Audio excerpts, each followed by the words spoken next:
Hello again, and this is Tiffany reporting from Bio International here in San Diego. And the last discussion, the last interview before I pack it up and go home, I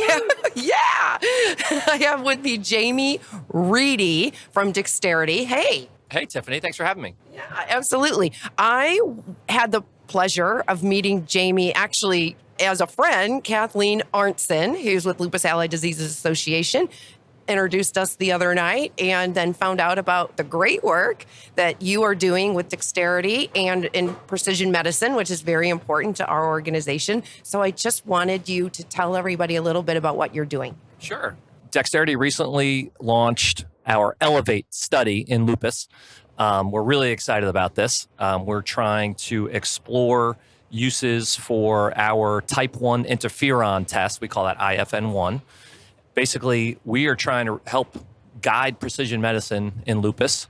In oncology forever, they have very specific biomarkers and tests and not as many in the autoimmune space. And so we're trying to help remedy that in lupus. Type 1 interferon, IFN-1, is one of the most stable biological pathways in lupus and one of the most well-studied and characterized. And so in the general population, most people don't overexpress IFN-1. But in lupus, more than 50% of patients overexpress IFN-1. And so what does that mean? I was just going to ask. Not great, Bob, unfortunately. Patients who overexpress IFN-1, or what we would say IFN-1 high, are more likely to have more severe disease. They're 3 times as likely to progress to lupus nephritis. And female patients who are IFN-1 high are more likely to suffer preeclampsia or difficulties during pregnancy. Now, that all sounds very scary. There is some recent positive news, however, that the FDA approved a drug called Safnello, which is an IFN-1 blocking drug. So patients who are IFN-1 might be good candidates for Safnello. So it's nice to have some hope, handy. And so we are launching Elevate to help, explore further uses of our test. And it's really easy. You sign up on an app. There's 4 finger stick blood collections, 1 per quarter over the course of a year. Another area that we're really interested in is in flare capture. Flares can just knock out a lupus patient, and it's very tough to assess biomarkers during a flare because a patient would have to be really in the clinic and while the flare hits, in order to give the test. But our test is done at home. So we just drop ship the fingerstick collection kits to a patient's home.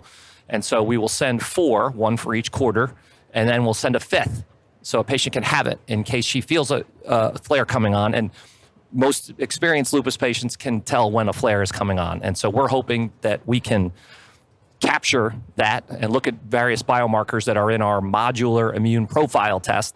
Not only do we look at the IFN-1 score, but we look at B cells and T cells and plasmablasts. And so we're hoping that we can see, one of these biomarkers is just going through the roof ahead of a flare. And maybe that will help guide therapies and treatments, down the line. Another thing we're hoping is that we're trying to give rheumatologists another tool, right? If a rheumatologist knows that her patient is IFN-1 high, well, maybe they treat her a little differently. Maybe they change therapies earlier because they know that the patient's more likely to have more severe disease. So we're trying to, like we said earlier, trying to bring precision medicine to lupus, and the Elevate study is, we're enrolling now, and we're hoping that we can make that happen. Okay.